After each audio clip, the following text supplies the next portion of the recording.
Gaslight flickers over a world where logic and the supernatural waged a silent war. The Victorian era was an age of steam and startling mysteries, a time when reality itself seemed to bend. We will explore 30 of history's most puzzling events, from a ship found sailing with no crew to a leaping demon who terrorized London. You will discover a hidden history where the impossible felt alarmingly real. How did an entire vessel's passengers simply vanish into thin air, and what creature left cloven footprints across 100 miles in a single night? What do you believe lies at the edge of human understanding? London's foggy streets in 1837 became the hunting grounds for a figure straight out of a nightmare. He was called Spring-Heeled Jack, a name that would echo for decades in the fearful whispers of the public.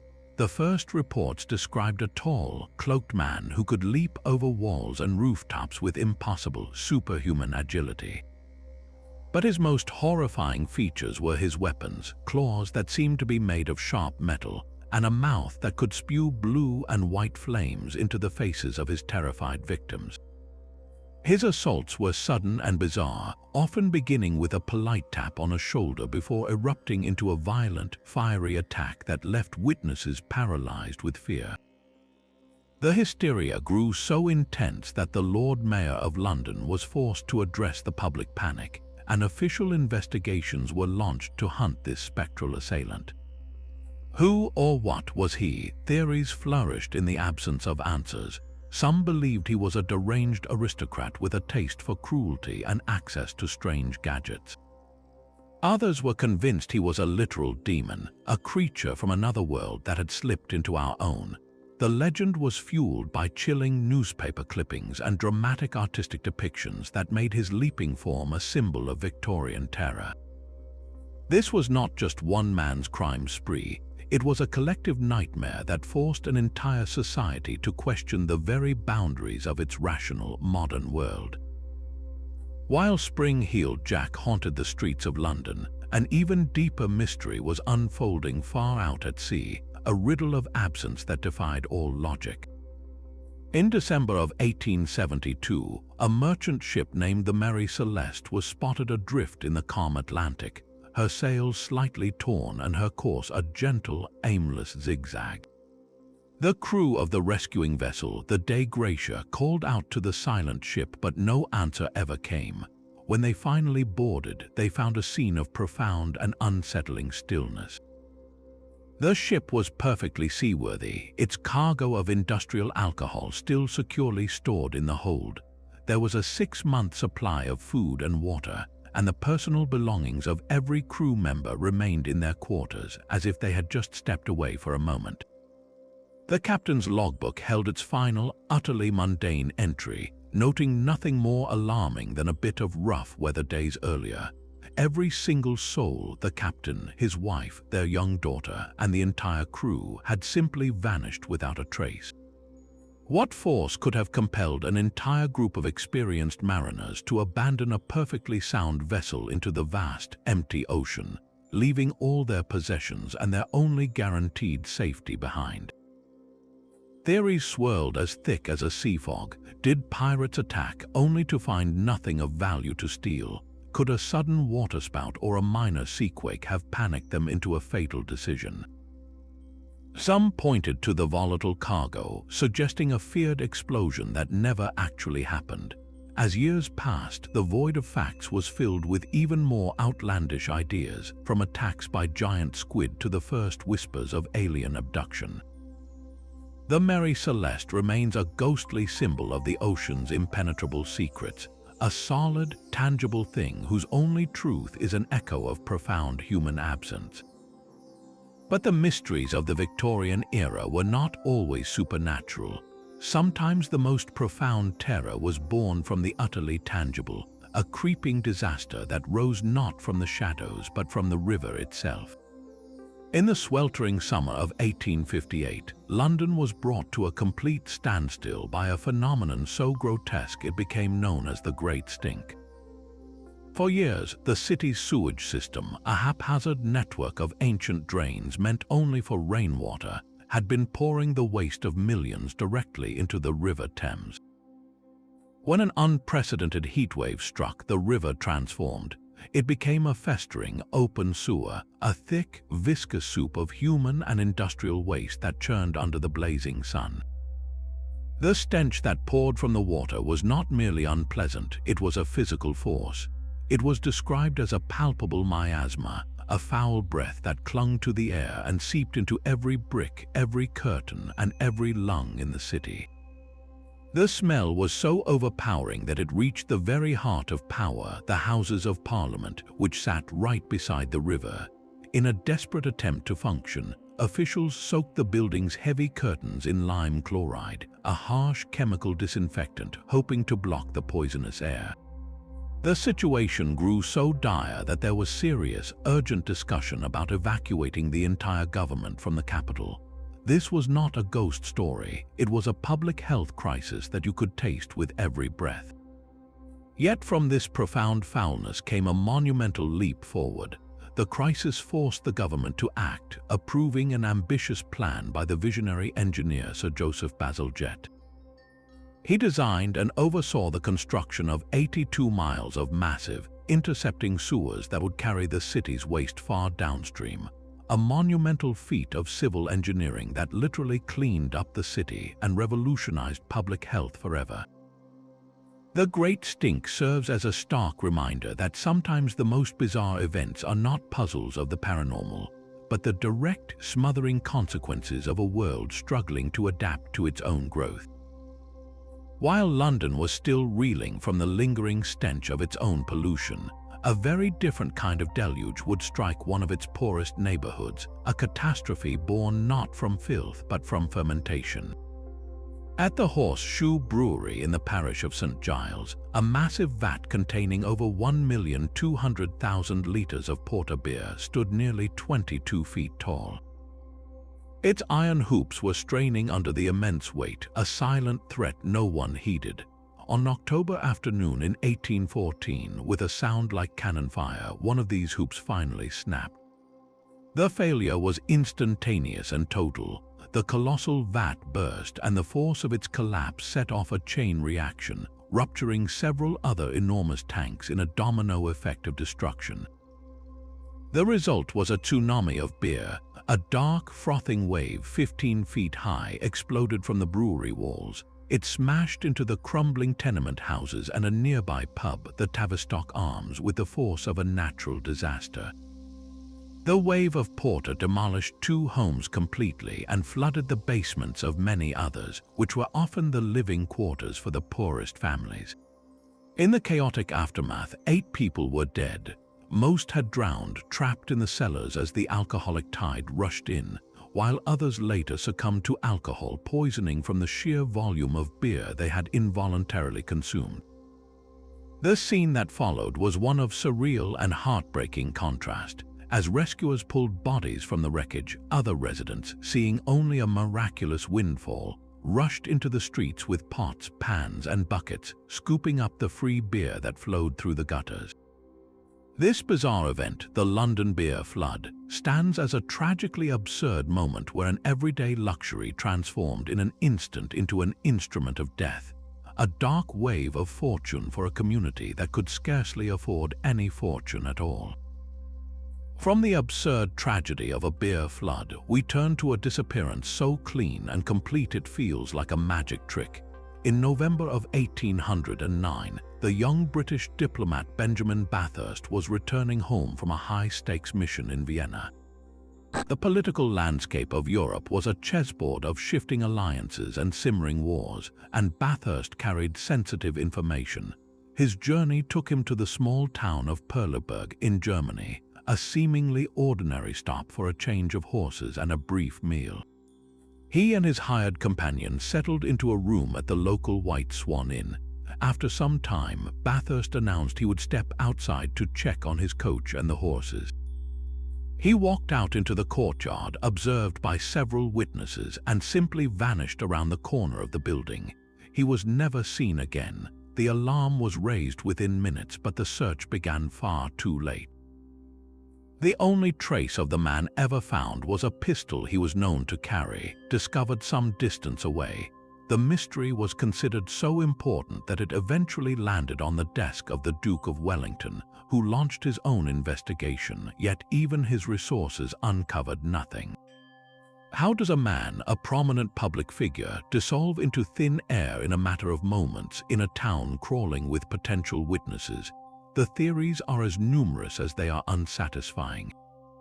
Was this a politically motivated assassination carried out by French agents who wanted to silence him and intercept his dispatches?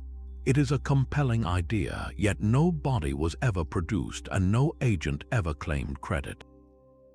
Could it have been a far more mundane robbery, a crime of opportunity that went horribly wrong? Yet if so, why was his body so expertly hidden, and why were his valuable possessions not the clear target? The case of Benjamin Bathurst remains a perfect, infuriating void, a locked-room mystery on a continental scale. It forces us to confront a chilling possibility that sometimes the most baffling events offer no grand conspiracy or supernatural cause, only the silent, efficient work of shadows, leaving behind a single, cryptic clue and a question that will never be answered. Sometimes the most chilling curses are not written in ancient texts but printed on cheap canvases. Decades after the Victorian era closed, a haunting image from that period would fuel a modern panic. The source was a mass-produced print known as The Crying Boy, painted by the Italian artist Giovanni Bragolin. It depicted a young, impoverished child with tears streaming down his face, his expression one of pure, melancholic sorrow. The painting style was deeply Victorian in its sentiment, designed to evoke a powerful emotional response. For years, these prints hung innocently in thousands of homes across Britain, a common piece of decor. Then, in the 1980s, a bizarre pattern emerged that captured the nation's imagination. Firefighters across the country began reporting a strange and consistent detail at the scenes of devastating house fires. Amid the blackened ruins, the charred furniture, and the collapsed roofs, they would often find the Crying Boy painting completely untouched. It would be lying amidst the ash, its glass pane not even cracked, the sorrowful face of the boy staring up, pristine and unharmed. The story exploded in the tabloid newspapers, which were quick to label it a curse. The legend claimed that the painting brought fire and misfortune to any household that owned it. Panic spread like wildfire itself. People were so terrified that they organized public bonfires to burn the paintings, hoping to break the supposed spell. But what was the real explanation behind this eerie phenomenon? Investigators and skeptics soon offered a logical reason.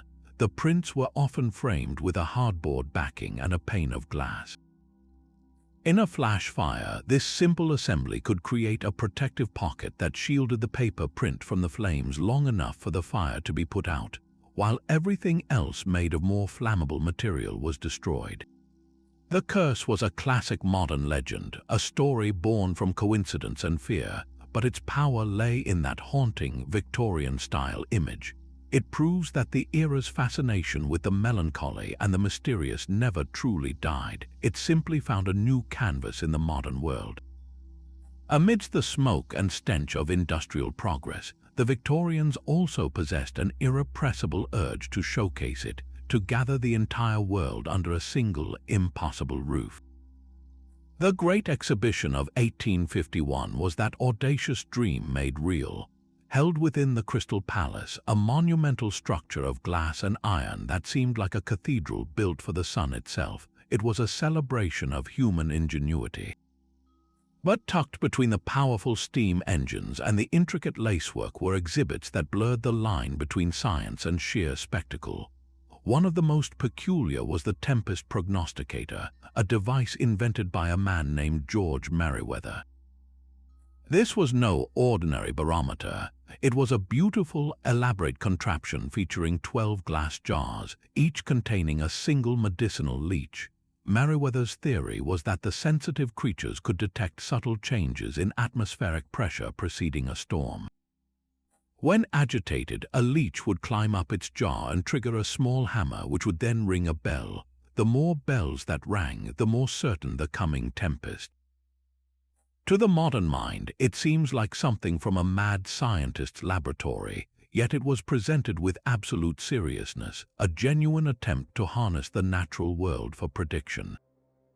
The public was equally mesmerized by a different kind of marvel, one shrouded in legend rather than leeches. The Koh-i-Noor diamond, a massive and brilliant gem, was a central prize of the exhibition, a symbol of Britain's imperial reach.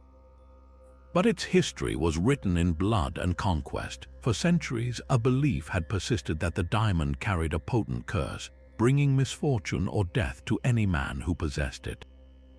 The exhibition organizers were so aware of this dark reputation that they took great pains to present it as a symbol of a tamed and submissive India, a narrative meant to overwrite its ominous legacy. Yet, for all the official pomp, visitors would line up for hours not just to see its dazzling facets, but perhaps to feel a shiver of that ancient, dreaded power. The Great Exhibition was more than a trade show. It was a theater of the strange, where the logical and the legendary stood side by side, each captivating the Victorian imagination in its own unique way. The gleaming glass of the Crystal Palace showcased a world tamed by reason, yet in the shadowy corridors of a Scottish castle, a different kind of Victorian truth lingered, one of stone, silence, and a terrible secret. Glamis Castle, the childhood home of the Queen Mother, was the setting for one of the era's most persistent and chilling legends, the tale of the monster of Glamis. For generations, whispers swirled through high society about a hidden room deep within the ancient stone walls. Inside, the story went, the family kept a monstrous heir, a child so terribly deformed he had to be concealed from the world to avoid scandal and preserve the noble bloodline. Descriptions of this unfortunate soul varied wildly in the retelling. Some said he was a large, hairy man with a distended torso and tiny legs. Others described a being with no neck, his head seeming to grow directly from his shoulders. The most haunting accounts claimed he was perfectly normal in body, but possessed a terrifying, animal-like ferocity. The evidence for this secret was entirely circumstantial, yet deeply compelling. It was said that a team of workmen hired for renovations accidentally uncovered the hidden chamber and its horrifying occupant. They were immediately sworn to a lifelong oath of secrecy, their silence purchased with large sums of money and dire threats. Even within the family itself, the subject was strictly forbidden. One account tells of a young heir who, upon coming of age, was shown the secret by his father. He emerged from the experience pale and shaken, and reportedly never smiled again, refusing ever to speak of what he had seen. This was not merely a ghost story. It was a full-blown Gothic novel playing out in a real castle, complete with a tragic, imprisoned figure and a family complicit in a dreadful pact. The legend touches on the deepest Victorian anxieties about heredity, reputation, and the monstrous things that could fester behind a facade of respectability. While the truth was likely far less sensational, perhaps relating to a child born with a severe physical disability, the power of the story endures. It reveals how the fear of the unknown, especially the unknown hidden within one's own family, could curdle into a myth that was, in its own way, more terrifying than any spectre. High above the foggy streets and hidden castles, Victorian daring took a literal upward turn, into a realm where the air itself became a poison and the human body betrayed its own master. In the ambitious scientific year of 1862, aeronaut Henry Tracy Coxwell and meteorologist James Glaisher embarked on a balloon flight not for spectacle but for discovery. Their mission was to ascend higher into the atmosphere than any human had ever gone, to record its temperature and composition. Their wicker basket, laden with scientific instruments, seemed a terribly fragile thing from which to probe the edges of the sky. As their balloon rose, the world below shrank into a miniature map, and the air grew thin and bitterly cold. James Glacier, the scientist, continued his work with meticulous focus, recording data as they climbed past 20,000, then 30,000 feet. But then, the invisible enemy struck. The lack of oxygen, something they had no way to carry with them, began its silent, insidious work. Glacier's arm, poised to write in his logbook, suddenly fell limp. He tried to speak, to warn his companion, but his words were slurred and nonsensical. A moment later, he slumped into the basket, completely unconscious. Coxwell, now alone and responsible for both their lives, found his own body failing. The intense cold had frozen his hands, turning them black and utterly useless. He looked at the valve cord, the only line that could release gas and begin their descent. It dangled just out of reach of his frozen, paralyzed fingers. They were trapped, two men slowly dying in a silent, sunlit coffin drifting toward the void. With a clarity born of pure desperation, Coxwell realized there was one final, grotesque option. He lunged for the cord with his teeth, clamping down on the thick rope. Using the last of his strength, he pulled his head back, yanking the valve open with his own mouth. The hiss of escaping gas was the sweetest sound he would ever hear. The balloon began its slow, merciful fall back toward a world with breathable air. Glacier miraculously revived as they descended into thicker atmosphere, his first sight being his friend's frozen hands and the evidence of their narrow escape. They had reached an estimated 37,000 feet, a height that should have been their tomb. This was not a ghost story, but a stark confrontation with the absolute limits of the human form, a strange and harrowing dance with death in the pursuit of pure knowledge. While Victorian explorers tested the limits of the sky, others were unearthing secrets from a much older world, awakening a dread that had lain dormant for millennia. The story of Thomas Douglas Murray offers a chilling glimpse into the very origins of the mummy's curse legend. In the 1860s, this wealthy British sportsman and traveler was in Egypt, where he acquired a beautiful and ancient mummy case.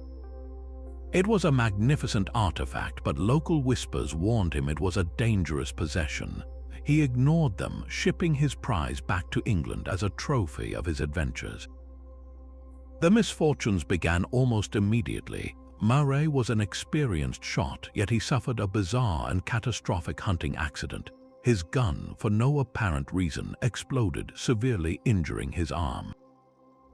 The wound developed a strange and persistent infection that would not heal, forcing doctors to amputate the limb to save his life. He saw a direct line from his new acquisition to his terrible loss. Convinced the mummy case was to blame, he desperately gave it away to a friend, a woman who was a keen spiritualist. She, too, was soon plagued by personal tragedies, further fueling the narrative of a vengeful spirit.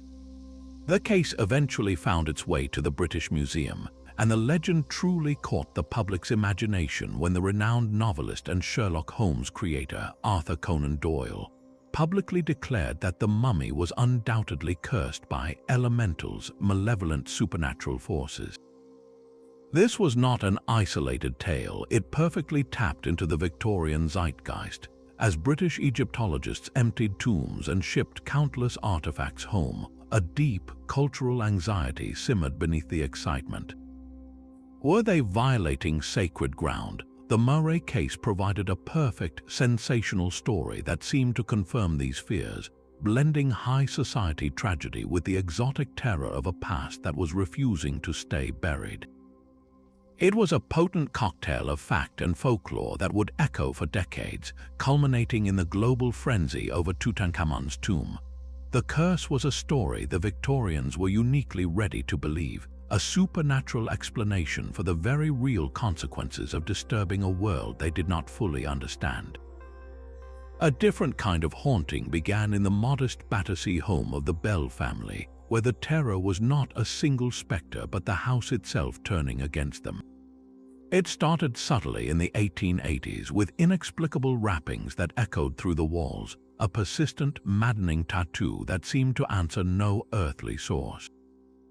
But the disturbances swiftly escalated far beyond mere noise.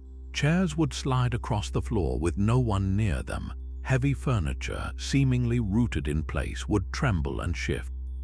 Most frightening of all were the projectiles, ordinary household objects like brushes and spoons that would suddenly take flight, hurled across a room by an unseen and angry force. The Bell family was living in a state of siege, prisoners in their own home to a capricious and invisible tormentor. The case became so notorious that it attracted the attention of the recently formed Society for Psychical Research. This was not a group of ghost hunters, but a collective of serious-minded academics and scientists aiming to apply rigorous methodology to the supernatural. They arrived at the Bell home with notepads and a skeptical eye, interviewing witnesses and attempting to document the phenomena firsthand. Their involvement marks a pivotal moment, a strange collision between Victorian rationality and the utterly irrational. While some investigators suspected the events might be an elaborate hoax, perhaps orchestrated by one of the family's children, they could never definitively prove it. The phenomena were too widespread, reported by too many level-headed observers.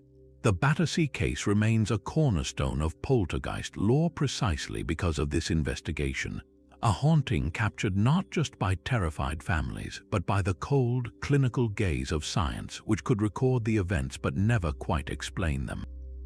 While scientists pushed the boundaries of the sky and skeptics investigated haunted houses, a different kind of discovery was being printed for a credulous public, one that proved the power of a well-told lie. In August of 1835, the New York Sun newspaper began publishing a series of extraordinary articles claiming they were reprints from a real Scottish scientific journal. The reports stated that the celebrated astronomer Sir John Herschel, using a revolutionary new telescope of unimaginable power, had made breathtaking observations of the moon's surface. He had not just seen craters and seas, the articles claimed. He had witnessed a living, breathing lunar world. The descriptions were lavishly detailed and utterly convincing to a public enthralled by scientific progress. Readers were told of vast forests of strange red plants, amethyst crystals forming towering cliffs, and beaches of brilliant white sand. Then came the creatures. The articles described bison-like animals with a single eye on their forehead, bearded blue unicorns, and most fantastically, bat-winged humanoids. These Vespertilio Homo, or man-bats, were depicted as intelligent, social beings who built temples and conversed with each other, living in a complex lunar society. The public went into a frenzy. The Sun's circulation exploded, making it for a time the most widely read newspaper in the entire world. People gathered on street corners to debate the implications of these lunar civilizations. The hoax was a masterclass in deception, written with just enough scientific jargon and by referencing a real, respected figure like Herschel to sound plausible. When the real Sir John Herschel, who was busy with his astronomical work in South Africa, finally heard the news, he was initially amused by the absurdity. But as the story's global reach became clear, his amusement turned to frustration as he was inundated with letters from people asking for more details about his incredible discovery. The newspaper never issued a full retraction, simply letting the story fade away after it had achieved its goal of selling countless copies. The Great Moon hoax was more than a simple prank. It was a landmark event that revealed a deep public hunger for the wonders science seemed to promise, a hunger so powerful it could be fed with pure fantasy. It set a template for sensationalism that would persist throughout the Victorian era and beyond, proving that the line between groundbreaking news and audacious fiction could be perilously thin. The pursuit of scientific truth could be twisted into a global spectacle, yet the British aristocracy cultivated its own brand of mystery, one where privilege itself could become a cloak for the unthinkable. The strange case of Lord Lucan feels like a ghost story from the wrong century. Richard John Bingham, the 7th Earl of Lucan, was a man seemingly preserved in amber, a gambling aristocrat who embodied a vanishing world of titles and tradition. His story erupted into a modern nightmare in November 1974, On a quiet night in London's Belgravia district, his children's nanny, Sandra Rivet, was brutally bludgeoned to death in the basement of the family home. Lucan's estranged wife, Veronica, was also savagely attacked when she came to investigate the noise, but she managed to escape and raise the alarm. The evidence pointed overwhelmingly to the Earl. His car was found abandoned in the port town of Newhaven, its interior stained with blood and a piece of lead piping matching the murder weapon sitting in the back. And then he was simply gone. The 7th Earl of Lucan had vanished from the face of the earth. The ensuing manhunt was immense, but it yielded nothing. Instead, the void was filled with a decades-long parade of spectral sightings. He was reportedly spotted on a beach in Gabon, sipping a beer in a bar in India, and living quietly on a farm in New Zealand. Each new tip was a flicker of hope for investigators and a fresh headline for the public, but every lead dissolved into nothing. The theories about his ultimate fate are as polarized as the man himself. One persistent narrative suggests his powerful, close-knit circle of friends, aghast at his crime and the scandal it brought upon their class, helped him disappear before then silencing him permanently. This theory of a noble execution paints a picture of an old boys network closing ranks to protect its own from the disgrace of a public trial. The other dominant theory is that the same network successfully smuggled him out of Britain to start a new life, most likely in Africa, a continent where a white man of his bearing could still blend into a certain colonial expatriate society. The Lucan case is more than a simple whodunit. It is a chilling lesson in how the invisible shield of aristocratic influence could potentially operate, raising the haunting question of whether some people, by virtue of their birth, can truly escape the consequences of their actions. His empty chair in the House of Lords remains a monument to that unsettling possibility. The ocean could swallow a man whole, but it could not extinguish a mother's hope. Sir Roger Tichborne was presumed lost at sea in 1854, a tragic but common fate for a young aristocrat traveling by ship. His grieving mother, Lady Henrietta Tichborne, clung to a desperate belief that her son had somehow survived. She placed advertisements in newspapers across the world, pleading for any information, offering a reward for his return. A decade passed, and then a most improbable answer arrived from the Australian outpost of Wagga Wagga. The man who stepped forward was a butcher named Thomas Castro, and he was, by all physical accounts, the absolute opposite of the slender, French-educated Roger. He was coarse, enormously overweight, and spoke with a thick Cockney accent, a far cry from the polished tones of the aristocracy. Yet when this man sent a letter to Lady Tichborne, spinning a tale of shipwreck and amnesia, she immediately accepted him as her long-lost son. She welcomed him with open arms and a generous allowance, seemingly blind to every discrepancy. How could a mother not recognize her own child? The public was utterly captivated. Here was a living fairy tale, a story of a lost heir returning from the wilderness, a narrative that tapped directly into the Victorian obsession with class and identity. The Tichborne claimant, as he became known, was a walking challenge to the entire rigid social structure. If a butcher could become a baronet, then what did birthright truly mean? The fantasy could not last. After Lady Tichborne's death, the rest of the Tichborne family launched a legal case to expose the man as a fraud. The trial that followed became one of the longest and most sensational in English history, a national spectacle that dragged on for years. The court heard from over 100 witnesses who had known the real Roger, all of whom testified that this claimant was an impostor. They presented evidence that he was actually Arthur Orton, a butcher's son from London. Despite the overwhelming proof, the claimant had his own fervent supporters, largely from the working classes who saw in him a champion sticking it to the upper crust. He was eventually found guilty of perjury and sentenced to 14 years of hard labor. Yet the case was about so much more than one man's deception. It exposed a deep cultural anxiety, a fear that the foundations of class were not as solid as they seemed, and that identity itself might be as fluid and performative as a role in a play. The Tichborne claimant proved that the most powerful mysteries are not about ghosts or curses, but about who we are and who we are allowed to be. While the Tichborne claimant challenged the very idea of identity, another kind of performance was unfolding on the rails, a masterclass in deception and audacity.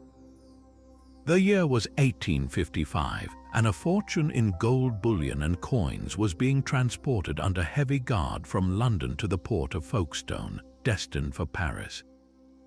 The precious cargo was locked inside a secure, ironclad safe within a dedicated baggage car, a seemingly impregnable moving vault. The train made its scheduled stop at the Folkestone station, and when officials came to unload the strongbox, they found it was gone. The safe had not been broken open, it had simply vanished from a moving train along with its immense weight of gold. The precision of the crime was breathtaking. Investigators determined that the thieves had somehow boarded the moving train, picked the complex lock on the safe, and then unloaded the heavy bullion, all without alerting the guards riding just a few feet away in the same carriage. The operation required perfect timing, intimate knowledge of the train's schedule and security, and a level of stealth that seemed almost supernatural.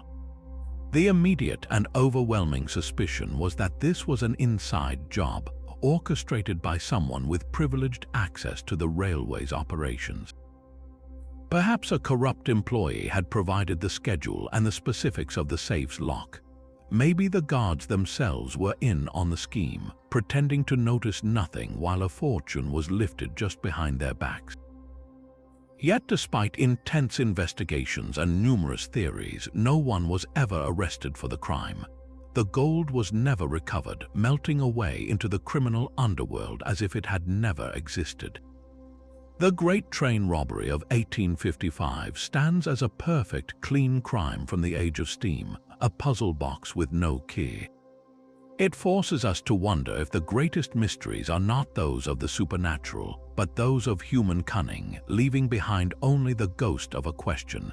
How did they make a fortune in gold simply disappear into the English countryside?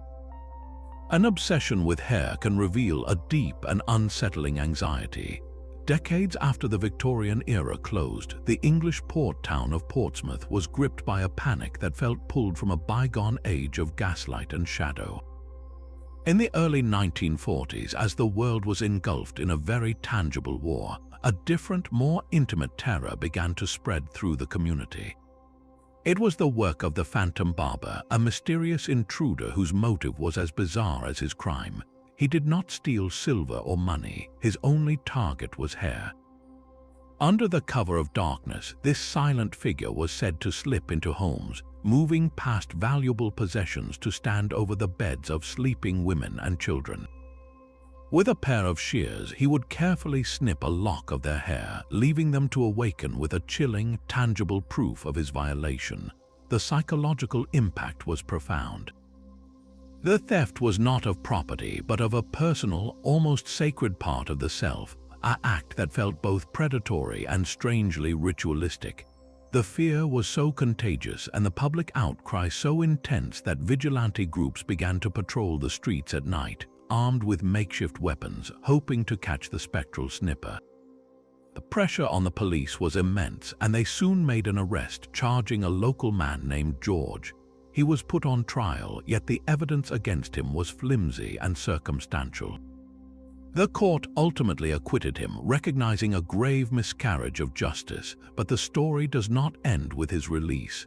Almost immediately after the trial concluded and the public frenzy died down, the nocturnal haircut stopped. The Phantom Barber simply vanished, his strange campaign over.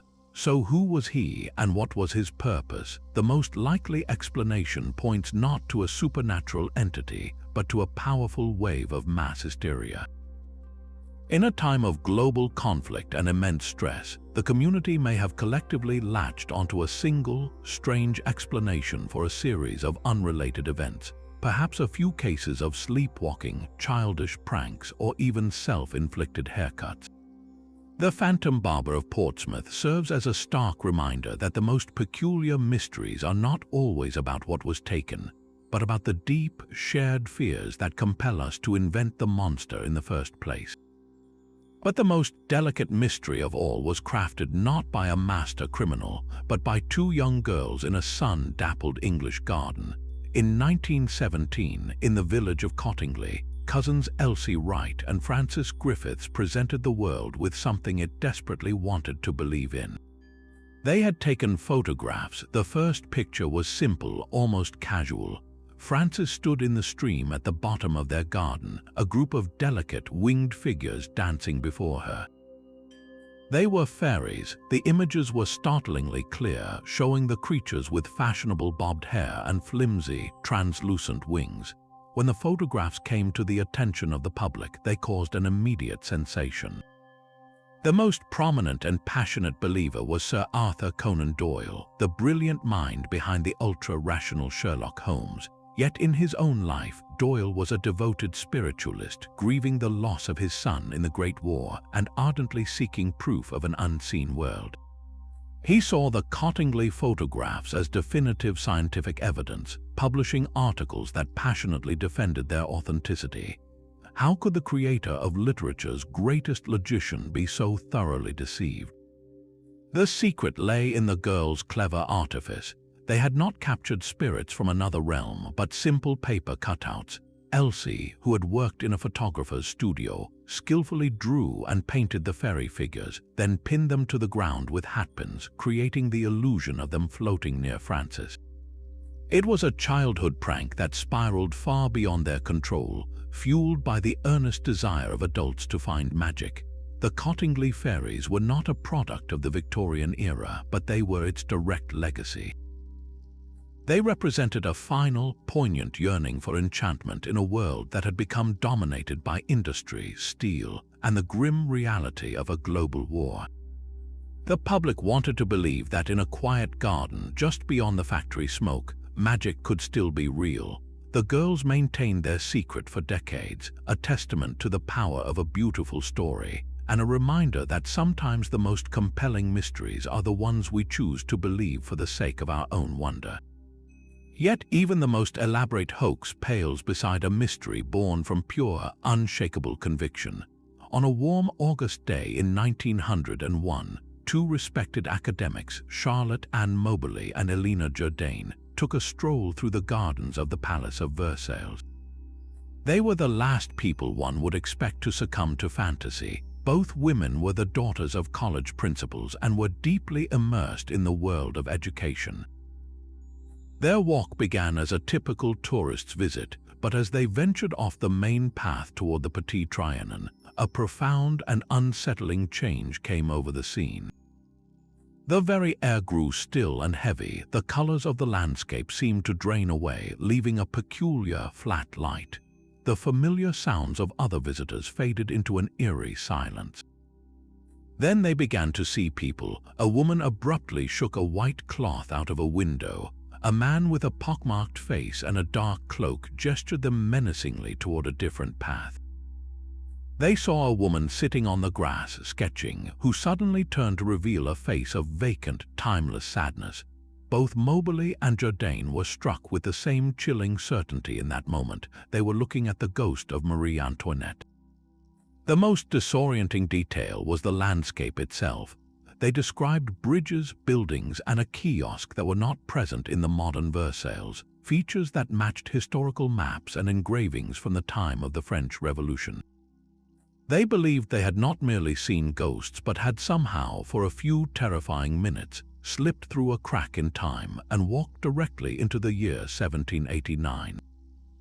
They kept their experience secret for a decade, meticulously researching the palace's history and comparing notes before finally publishing their account under pseudonyms. Their story, known as the Moberly-Jourdain incident, ignited a firestorm of debate that continues to this day. Were these two rational, intelligent women the victims of a shared, vivid hallucination, perhaps triggered by the suggestive atmosphere of the historic site?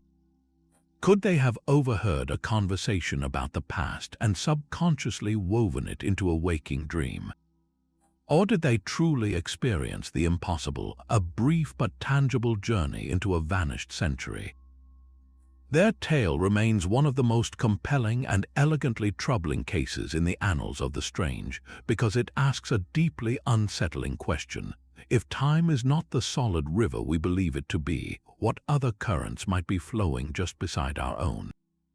The serene gardens of Versailles offered a phantom glimpse of the past, but a very different living spectacle would soon command the attention of all London. In the winter of 1894, a northern bottlenose whale, a creature built for the ocean's profound depths, made a catastrophic wrong turn. It swam past the estuary and up the River Thames, its massive, dark form gliding through the same waters that had once festered during the Great Stink. As it journeyed farther inland, the river narrowed and the water grew shallow and murky. The whale, a magnificent leviathan of the deep, was now hopelessly lost and disoriented in a liquid corridor of brick and stone. The news spread through the city like wildfire. Thousands of people dropped whatever they were doing and rushed to the riverbanks. They crowded onto every bridge from London Bridge to Westminster, their faces a mixture of awe and horrified fascination. They watched the whale's dorsal fin cut through the water, its blowhole occasionally spraying a pathetic mist into the polluted London air. This was not a creature from a storybook, it was a real, living mystery, a piece of the wild Atlantic that had somehow wandered into the very heart of the world's largest city. The public's reaction was a strange and telling blend of curiosity and compassion. There was a desperate, collective desire to save the stranded giant. Men launched rowboats into the cold water, attempting to herd the whale back toward the sea. They threw ropes around its tail, trying to tug it to safety, but the animal was too powerful, too terrified. It thrashed against these well-intentioned efforts, its skin becoming scraped and bruised by the coarse ropes and the river's debris.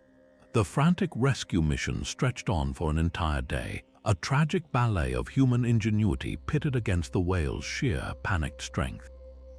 It was a fight the whale was destined to lose. Exhausted, injured, and trapped, the great creature finally beached itself and died, but the spectacle was not over.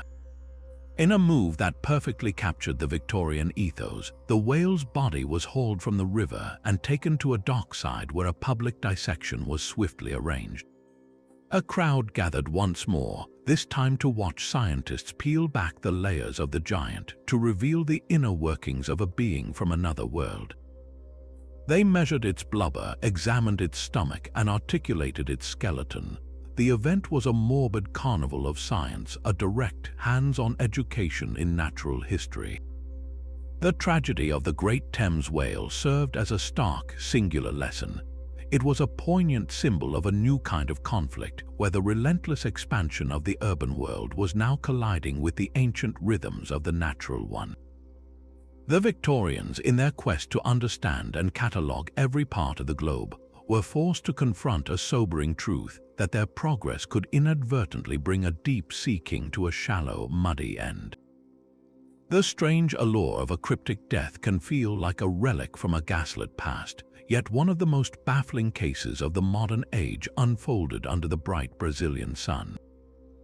In August of 1966, two electronic technicians, Miguel José Viana and Manuel Pereira da Cruz, were found dead atop a hill in the Vintam district.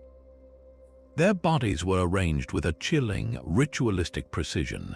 Each man wore a formal suit and an impermeable waterproof coat, but it was the masks that transformed the scene from a tragedy into a profound enigma. They were not ordinary masks, but crude, handcrafted plates of lead, carefully shaped to cover their eyes and secured with elastic bands. The men appeared to be staring into eternity through a shield of heavy, toxic metal. A small, empty bottle was nearby, and in one man's pocket was a cryptic, handwritten note. It read, "After 4:30 we will take the capsules. Once the effect is produced, we will protect the metals and wait for the mask signal." The words were a puzzle box with no key, a set of instructions for a ritual that had ended in their silent, mysterious deaths. The official cause was recorded as poisoning, likely from the capsules mentioned in the note. But this medical fact only deepened the central mystery. Why would two rational men, skilled in the emerging field of electronics, willingly ingest poison on a remote hilltop while wearing lead masks? Were they attempting to shield themselves from some form of energy or radiation they believed the masks could block? The note's reference to protecting metals suggests they were conducting some kind of experiment, perhaps trying to insulate or charge metallic objects with an unknown force. The entire scene feels like a page torn from a Victorian Gothic novel, a tale of amateur scientists dabbling in forces they did not fully comprehend. It echoes the era's fascination with electricity, spiritualism, and the hidden powers of the natural world, but transplanted into a 20th century context. The case remains officially closed, yet it stands wide open as one of the world's most enduring and peculiar unsolved deaths, a stark reminder that the human drive to unlock mysteries can sometimes become the ultimate mystery itself. The ocean holds its secrets tighter than any locked room, and the story of the SS Waratah is one of its most profound silences. In July of 1909, this magnificent new passenger liner, hailed as the most advanced of its time and proudly dubbed Australia's Titanic, was completing its second voyage from England to Australia. It was last seen by the crew of another vessel, the Clan McIntyre, as it steamed off the wild, rugged coast of South Africa. The captain of that ship noted the Waratah battling heavy seas but saw nothing to cause alarm. Then the liner simply faded into the mist and was gone. Not a single distress call was ever sent. No wreckage, no lifeboats, and not one of the 211 souls on board was ever seen again. The sea had swallowed a 500-foot steel ship whole. The ensuing search was one of the most extensive in maritime history, scouring thousands of square miles of the notoriously turbulent Agulhas Current, but it found nothing. The ocean offered no clues, no floating debris, not even an oil slick. It was a perfect, absolute vanishing. How could a modern, powerful vessel, equipped with all the latest technology, simply cease to exist? The theories began to swirl almost immediately, each one attempting to fill the void of facts with a plausible nightmare. Some pointed to the ship's design, suggesting a catastrophic structural failure.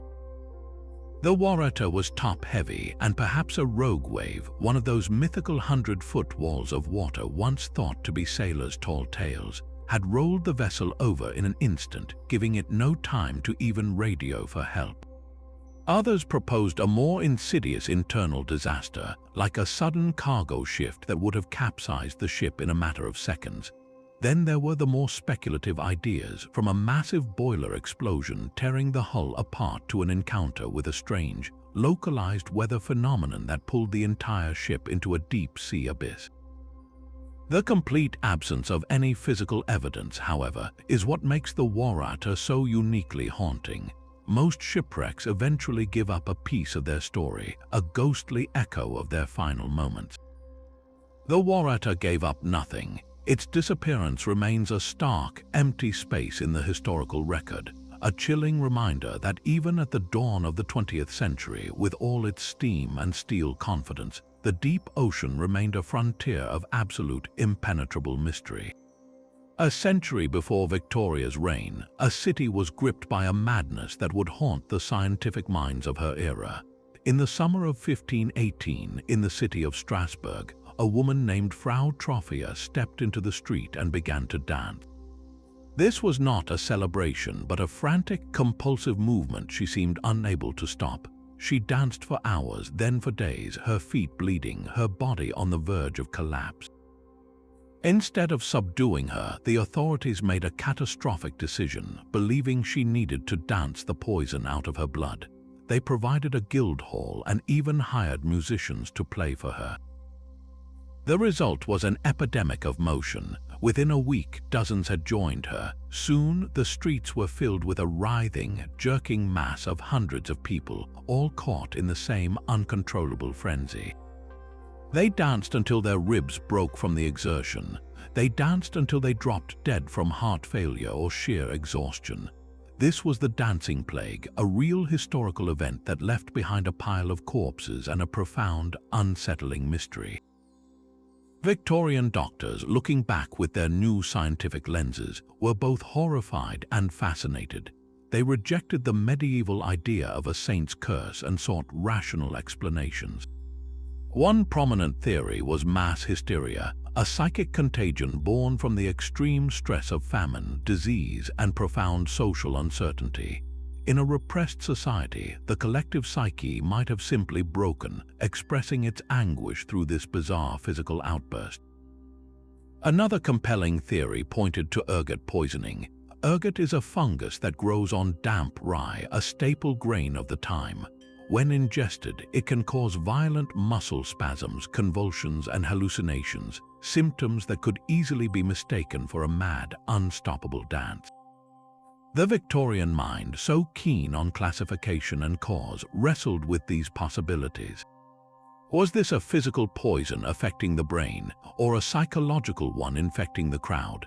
The dancing plague stands as a terrifying testament to the power of the mind and the body, a reminder that the most bizarre events are not always supernatural, but can be the terrifying, physical manifestation of a society's deepest fears. A 10-foot-tall giant, perfectly preserved in stone, was pulled from the earth in Cardiff, New York. In the autumn of 1869, workers digging a well on a farm stumbled upon what appeared to be a petrified man of colossal proportions. The discovery was an instant national sensation. Crowds descended upon the small town, paying 50 cents each to glimpse the giant figure, a price that quickly doubled as the owners capitalized on the public frenzy. Newspapers breathlessly reported on the find, with some experts declaring it a genuine fossilized human from a prehistoric age of giants. The public imagination was primed for such a wonder, fueled by a potent mix of new scientific theories and literal interpretations of biblical stories about a race of giants that once walked the earth. Here was tangible, stunning proof, or so it seemed. The truth, however, was far more clever and cynical. The Cardiff giant was not a relic of a lost world, but a modern creation, a statue meticulously carved from a single block of gypsum. Its creators, including a cigar manufacturer named George Hull, had gone to extraordinary lengths to give their creation the appearance of great age. They stained the stone with sulfuric acid to simulate weathering, hammered the surface with darning needles to create pores, and even buried it over a year earlier to let the elements work on it naturally. Hull, an atheist, had reportedly concocted the scheme after a heated argument with a revivalist preacher about the literal truth of the Bible's giants. His hoax was a deliberate, elaborate prank aimed at mocking fundamentalist belief, but it quickly grew beyond his control into a full-blown cultural phenomenon. The giant's eventual exposure was as dramatic as its discovery. Prominent scientists like Othniel Charles Marsh, a famed paleontologist, immediately identified it as a modern fraud, pointing out the fresh tool marks and the fact that gypsum would not fossilize in that way. The hoaxers, seeing the jig was up, eventually confessed to the entire scheme. Yet, even after the truth was widely published, the public's fascination did not entirely wane. The Cardiff giant became a landmark lesson in the power of belief and the Victorian hunger for spectacular, tangible wonders, a craving so strong it could make people see ancient giants in a cleverly carved piece of stone. Ambrose Bierce seemed to be writing his own final chapter. The famously cynical author, a man who had built a career on tales of death and the grotesque, journeyed to Mexico in 1913 at the age of 71. He was not seeking a quiet retirement, but a front-row seat to the chaos of the Mexican Revolution, a conflict that perfectly mirrored his own dark worldview. He sent one last letter to a close friend, a note filled with his characteristic dry wit, declaring that he was going to the front lines and that this was a good way to end a life. Then the man known for his brutal honesty and sharp pen simply ceased to exist. He walked into the Mexican desert and became a ghost. His fate is a blank page that has invited a century of speculation. Was he executed by a firing squad, perhaps on the orders of the revolutionary leader Pancho Villa, for being an inconvenient foreign witness? This is a plausible, grimly logical end for a man in a war zone. Yet it feels almost too simple for Ambrose Bierce. He was a writer who understood the power of a good story, and his own fascination with the macabre and the unknown has fueled a more poetic theory. Did he, knowing his own health was failing, engineer his own disappearance as a final, enigmatic piece of performance art? Did he choose to become one of his own mysterious characters, vanishing into the landscape to leave behind a perfect, unsolvable riddle? His life's work was an exploration of the absurdity of existence and the inevitability of death. So what could be a more fitting end than to orchestrate his own, leaving no body, no grave, and no definitive answer? The disappearance of Ambrose Bierce is not just a historical cold case. It is the ultimate closing sentence from a master of the unsettling, a final punctuation mark that is itself a question.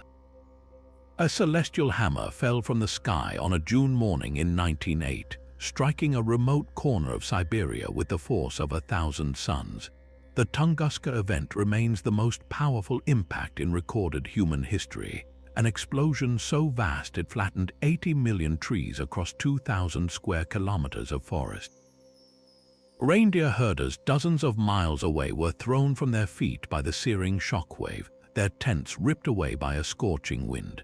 The blast was heard over 600 miles distant, and the night skies across Europe and Asia glowed for weeks with an eerie, phantom light, so bright that people could read newspapers outdoors at midnight. Yet when the first scientific expedition reached the remote site 19 years later, led by the determined Leonid Kulik, they found a scene of apocalyptic devastation but no crater. The trees were all laid out in a radial pattern, pointing away from the epicenter, a silent testament to a force that came not from the ground but from the air. The leading explanation is a cosmic airburst, a meteor or comet fragment perhaps 200 feet across that exploded roughly 5 miles above the Earth's surface. The heat of its passage through the atmosphere caused it to vaporize in a flash of incandescent energy, releasing the equivalent of 10 to 15 million tons of TNT. But the absence of any significant impact crater or sizable fragments has kept the door open for a century of speculation. Could it have been a chunk of antimatter from the depths of space, annihilating itself and an equal amount of terrestrial matter in a flash of pure energy? Some have even suggested a microscopic black hole passing straight through our planet, or a catastrophic experiment by the electrical genius Nikola Tesla, testing a directed energy weapon across the globe. The true nature of the Tunguska event continues to whisper from that silent, scarred forest, a stark reminder that we live in a cosmic shooting gallery where our greatest disasters can still fall from a clear blue sky. A fresh snowfall in Devon should have left the world clean and silent, but on the morning of February 8, 1855, residents awoke to a trail that defied all reason. A single line of hoof-like prints, each about 4 inches long and spaced 8 inches apart, was etched into the delicate white blanket. The tracks did not simply follow the roads or fields. They marched with an impossible, straight-line determination for over 100 miles. They scaled high walls without disturbing the snow on either side. They crossed the frozen expanse of the river Ixi and continued unbroken on the other side. Most chillingly, they were reported on the rooftops of houses and were even said to enter one end of a narrow drain pipe and exit the other, as if the creature that made them was both solid and spectral. In an age deeply rooted in Christian belief, the immediate, terrified conclusion was that the devil himself had taken a midnight stroll across the English countryside.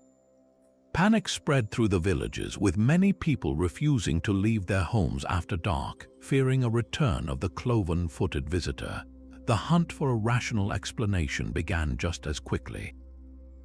Naturalists suggested an escaped kangaroo from a private menagerie might be responsible, hopping on its 2 feet to create the single-file impression, yet no such animal was ever reported missing. Others proposed that a weather balloon from a nearby experimental station, trailing a broken shackle or rope, could have bounced across the landscape, creating the marks. Some pointed to more mundane culprits like badgers or otters, whose tracks can sometimes merge into a single line, but no local animal could account for the sheer, superhuman distance covered in a single night, or the ability to scale vertical surfaces. The sheer variety of theories, from the plausible to the absurd, only highlighted the central, frustrating void of the mystery. No one ever saw the creature, and no definitive answer was ever proven.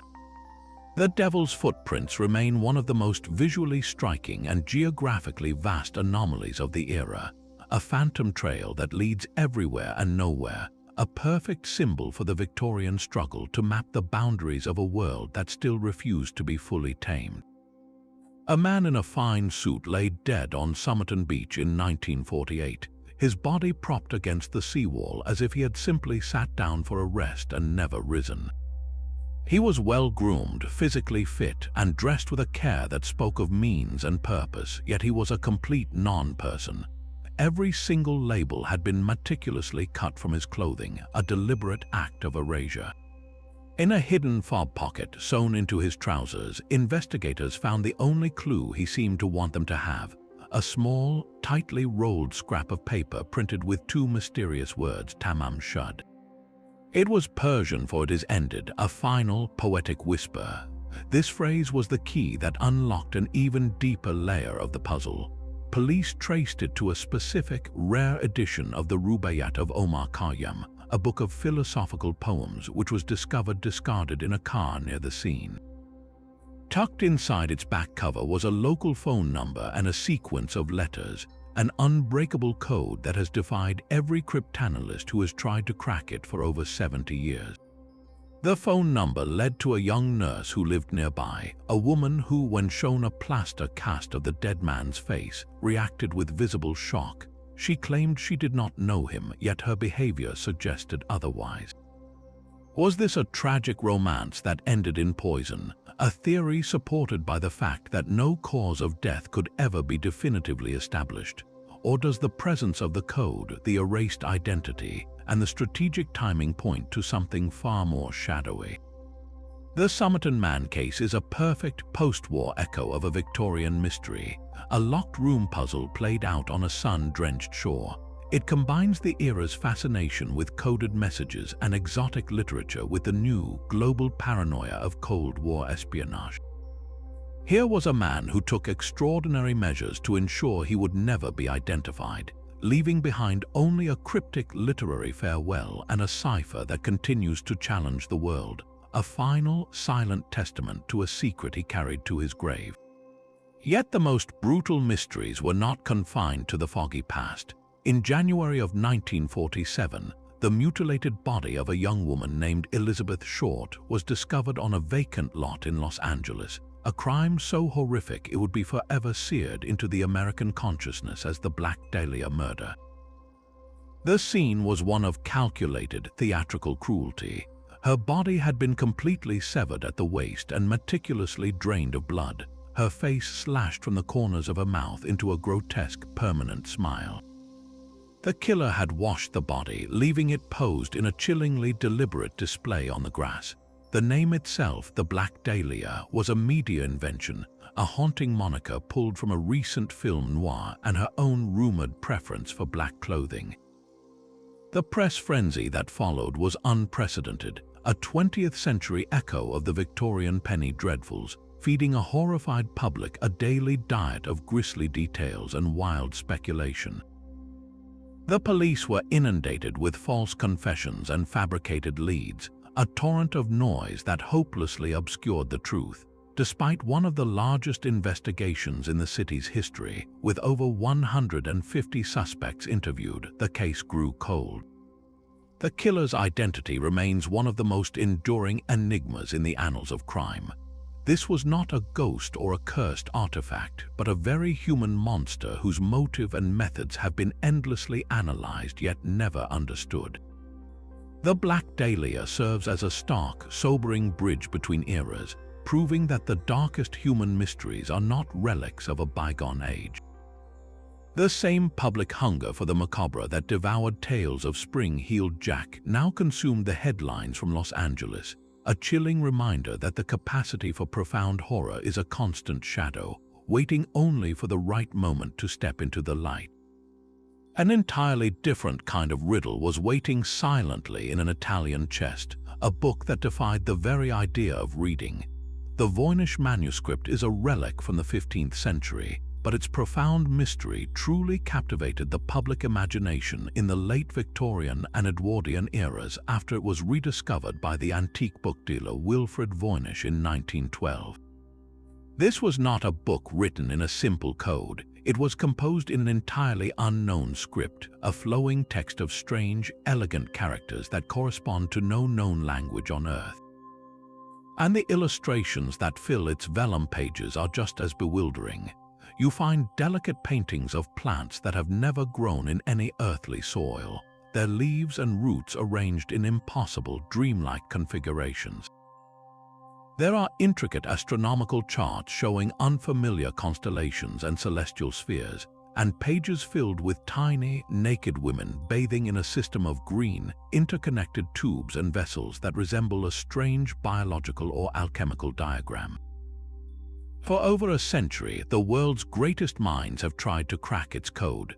Military cryptographers who broke enemy ciphers in 2 world wars, brilliant mathematicians, and even Alan Turing himself, the man who cracked the Nazi Enigma machine, all applied their formidable intellects to the manuscript. They all failed, every single one. The text resists every known form of cryptographic analysis, its patterns just coherent enough to suggest a real language, yet just alien enough to remain perpetually out of reach. So what is it? Is it an elaborate, centuries-old hoax, an utterly meaningless text crafted to defraud a wealthy patron? Could it be a record of a lost culture, a language that died out without a single other trace? Or does it contain genuine, esoteric knowledge about herbalism and astronomy, written in a cipher so personal and complex that its key died with its author?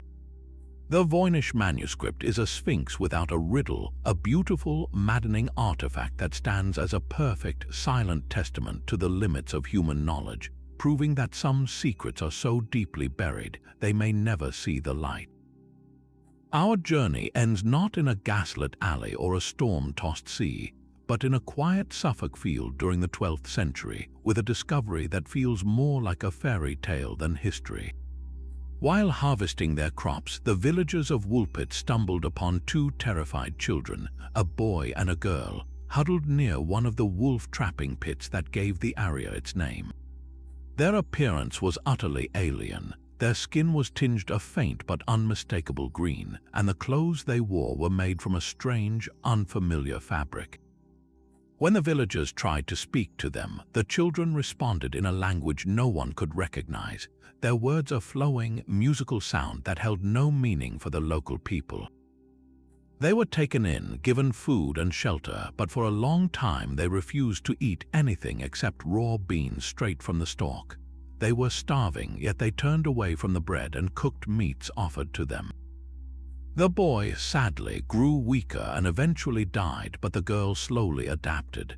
As she began to eat proper food, the green tint faded from her skin until she looked like any other local child. She learned English, and once she could communicate, she told a story that has echoed for centuries. She and her brother came from a place she called St. Martin's Land, a twilight realm where the sun never rose and the light was a perpetual dim glow. She described a world of eternal greenness, separated from their own by a wide, roaring river. One day, while tending their father's flocks, they heard a loud, bell-like sound. They were drawn toward it and found themselves suddenly transported, stumbling out of the cave in Woolpit into the blinding, harsh sunlight of our world. For Victorian scholars, this quaint medieval chronicle was a source of endless fascination. They saw it not as mere fantasy, but as a puzzle to be solved with their modern, rational minds.